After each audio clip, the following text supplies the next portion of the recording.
जय गौर श्री राधा रमणो विजयते।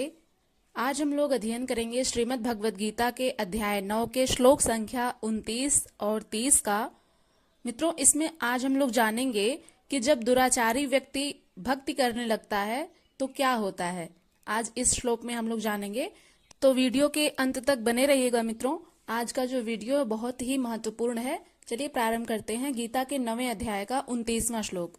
समोहम सर्वभूतेषु न मे द्वेष्योऽस्ति न प्रियः ये भजन्ति तु मां भक्त्या मयि ते तेषु चाप्यहम्।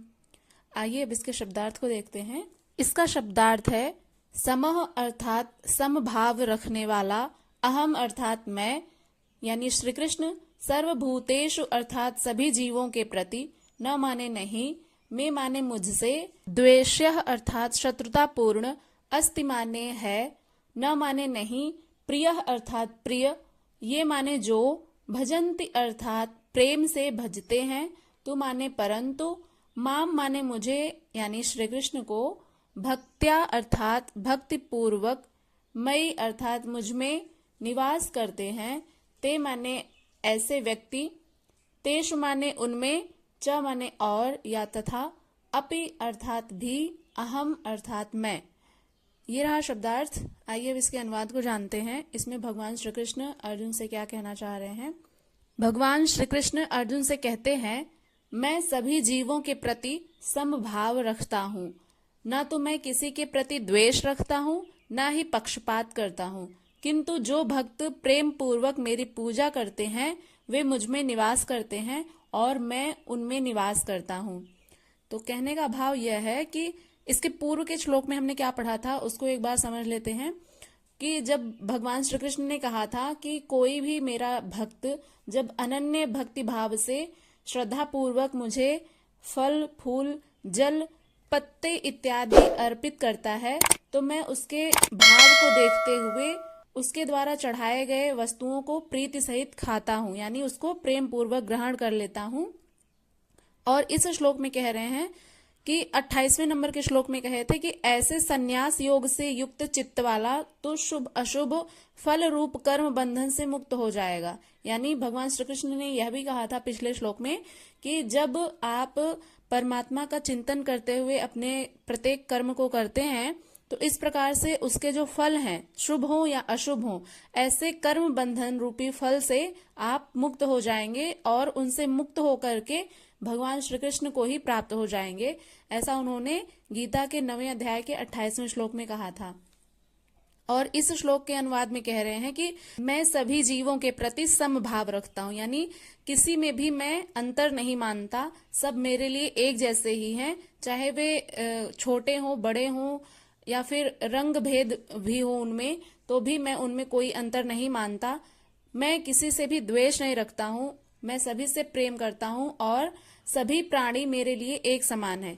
और इस श्लोक में थोड़ा सा और सरलता से व्याख्यायित करने का प्रयत्न करते हैं कि भगवान श्री कृष्ण यह कहना चाह रहे हैं कि जितने भी इस सृष्टि में समस्त जीव हैं, चराचर प्राणी, पशु पक्षी, मनुष्य इत्यादि सभी लोग, उन सब में मैं समभाव से व्यापक हूँ, यानी सभी में जो आत्माएं विद्यमान हैं, सब प्राणियों में, वो चाहे हम हो, आप हो या फिर इस संसार में कोई भी व्यक्ति हो, कोई भी प्राणी, कोई भी जीव हो, उन सब में परमात्मा का जो अंश है आत्मा, वह व्यापक है। हम सब में आत्मा विद्यमान है, न कोई मेरा अप्रिय है और न ही प्रिय है।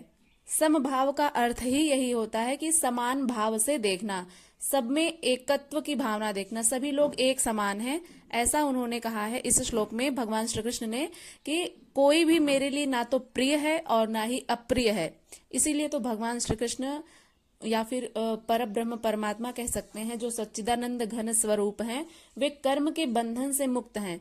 क्यों मुक्त हैं? क्योंकि उन्हें अपने कर्मों के प्रति कोई भी, कर्मों के जो फल हैं उनके प्रति कोई भी आसक्ति नहीं है। और इस श्लोक में वे यह भी कहते हैं कि परंतु जो भक्त मुझको प्रेम से भजते हैं वे मुझ में हैं और मैं भी उनमें प्रत्यक्ष प्रकट हूँ। यहाँ तक स्पष्ट हुआ कि जो व्यक्ति मुझे भजता है, यानी अभी तो उन्होंने कहा कि सभी लोग समान हैं, लेकिन उनमें से कुछ ऐसे व्यक्ति भी होंगे जो भगवान श्री कृष्ण की पूजा आराधना करते होंगे। तो उनमें से जो गिने चुने लोग हैं जो कृष्ण की आराधना करते हैं, उनके लिए भगवान ने कहा है कि वे मुझ में हैं और मैं उनमें प्रत्यक्ष रूप से व्याप्त रहता हूं, उनमें प्रत्यक्ष रूप से प्रकट रहता हूं।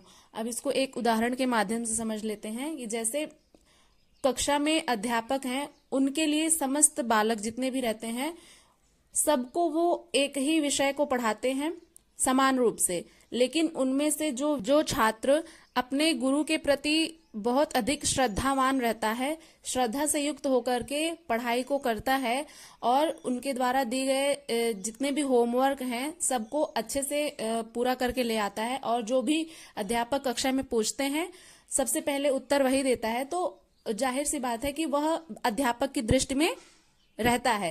तो अध्यापक की दृष्टि ना चाहते हुए भी उस बालक पर पड़ती है।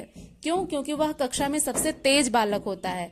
तो इसीलिए भगवान श्री कृष्ण भी कह रहे हैं कि इस समस्त सृष्टि में जितने भी प्राणी हैं सब मेरे लिए एक समान हैं, लेकिन मैं उनमें कोई भी द्वेष, कोई भी अंतर नहीं करता हूँ। लेकिन जो व्यक्ति मुझ में प्रीति रखता है, जो मेरी आराधना करते हैं, मैं उनमें प्रत्यक्ष रूप से प्रकट रहता हूं और वे मुझ में विद्यमान रहते हैं। तो ये रहा आज का जो श्लोक है गीता के 9वें अध्याय का 29वां श्लोक। आशा करते हैं कि समझ में आ गया होगा। अब आइए, अब दुरात्मा जो है, जो दुराचारी व्यक्ति होते हैं, जैसा कि हमने वीडियो के पहले ही कहा था, उनके बारे में क्या कहते हैं भगवान श्री कृष्ण, उसको अगले श्लोक में जानेंगे, 30वें श्लोक में। चलिए प्रारंभ करते हैं। 9वें अध्याय का 30वां श्लोक है, अपि चेत् सुदुराचारो भजते मामनन्य भाग साधुरेव समन्तव्यः सम्यग् व्यवसितो हि सः। आइए अब इसके शब्दार्थ को देखते हैं मित्रों, फिर इसके अनुवाद को जानेंगे कि दुराचारी जो होते हैं वे जब भजन करने लगते हैं तो क्या होता है। इसका शब्दार्थ है अपि माने भी, चेत माने यदि, सदुराचारः अर्थात घोर पापियों को भी, भजते अर्थात भजते हैं, माम माने मुझे, अनन्य भाग अर्थात अनन्य भक्ति से, साधु अर्थात साधु, साधु स्वभाव के जो होते हैं धर्मात्मा, एवं माने निश्चय ही, स माने उस व्यक्ति को, मंतव्य अर्थात विचार करना चाहिए, सम्यक अर्थात भली भांति, व्यवस्थितः अर्थात व्यवस्थित या संकल्प करना चाहिए, ही माने निश्चय ही, स माने उस व्यक्ति को। तो आइए अब इसके अनुवाद को जानते हैं। इसका अनुवाद है, भगवान श्री कृष्ण अर्जुन से कह रहे हैं कि यदि सबसे अधिक पापी जन भी अनन्य भक्ति के साथ मेरी पूजा करते हैं तो उन्हें भी धार्मिक माना जाना चाहिए, क्योंकि उन्होंने उचित संकल्प लिया है। अब कोई दुराचारी व्यक्ति है जिसने जीवन भर बुरे कर्म किए हैं, दुराचार किया है, तो यदि वह अपने जीवन में किसी भी क्षण यदि यह संकल्प ले लेता है कि अब से मुझे भजन करना है, प्रभु की भक्ति करनी है, तो उसी दिन से उसे भी धार्मिक माना जाना चाहिए। क्यों? क्योंकि उसने अपने जीवन में सही संकल्प ले लिया है, अब उसे भक्ति करनी है। इसलिए उन्हें भी, जो पापी जन होते हैं, जो दुराचारी व्यक्ति होते हैं, ऐसे लोगों को धार्मिक माना जाना चाहिए, यानी उनकी भी भगवान में श्रद्धा है ऐसा माना जाना चाहिए, ना कि उन्हें दुराचारी मानना चाहिए। कब? जब वे भक्ति के लिए संकल्पित हो जाते हैं तब से उन्हें भी धार्मिक ही माना जाना चाहिए, ना कि दुराचारी।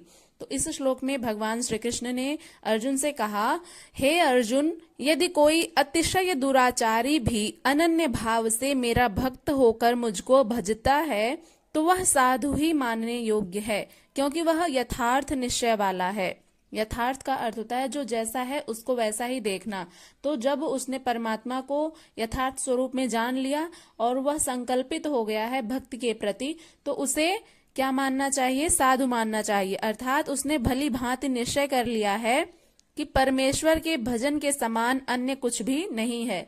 इसलिए उन व्यक्तियों को, जो भी दुराचारी हैं, जिन्होंने भले ही अपने जीवन में कितना ही दुर्व्यवहार किया हो लोगों के साथ, लेकिन यदि वह अपने जीवन में किसी भी क्षण से यदि यह संकल्पित हो जाता है, संकल्पबद्ध हो जाता है कि मुझे अब से भगवान की भक्ति करनी है, तो वह कितना ही दुराचारी क्यों ना हो, उसे अनन्य भाव से यदि वह मेरी भक्ति करता है तो किसी अन्य वस्तु देवता को न भजकर केवल मुझे ही निरंतर भजता है, तो वह साधु ही मानने योग्य है। अभी वह साधु हुआ नहीं है, किंतु उसके हो जाने में संदेह भी नहीं है, क्योंकि वह यथार्थ निश्चय से लग गया है।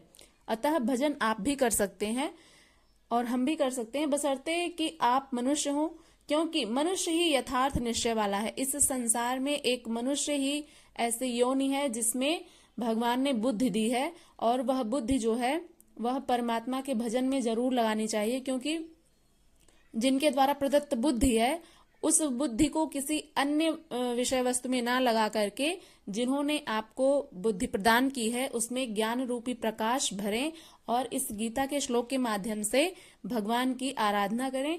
और इसमें भगवान श्री कृष्ण ने कहा भी है कि भजन आप भी कर सकते हैं, हम भी कर सकते हैं।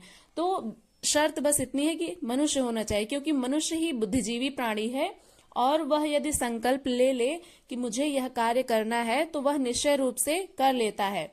तो इसलिए मनुष्य ही यथार्थ निश्चय वाला है, और गीता जो है पापियों का उद्धार करती है, और वह पथिक जो होता है उसके बारे में अब अगले श्लोक में जानेंगे कि जब दुराचारी व्यक्ति भजन करने लगता है तो उनके कैसे रास्ते में क्या क्या समस्याएं आती हैं, उन सबको हम कल जानेंगे। यहाँ तक कोई भी संशय हो तो आप लोग निसंदेह पूछ सकते हैं, और इस वीडियो के बारे में अपना फीडबैक जरूर दीजिएगा मित्रों कि आपको व्याख्या समझ में आई या नहीं। चलिए मिलते हैं अगले श्लोक के साथ। इस वीडियो को अपने मित्रों के साथ अवश्य ही शेयर करिएगा। तो मिलेंगे हम अब कल अगले श्लोक के साथ, तब तक के लिए अपना ध्यान रखिएगा। नमः संस्कृताय, हरे कृष्णा।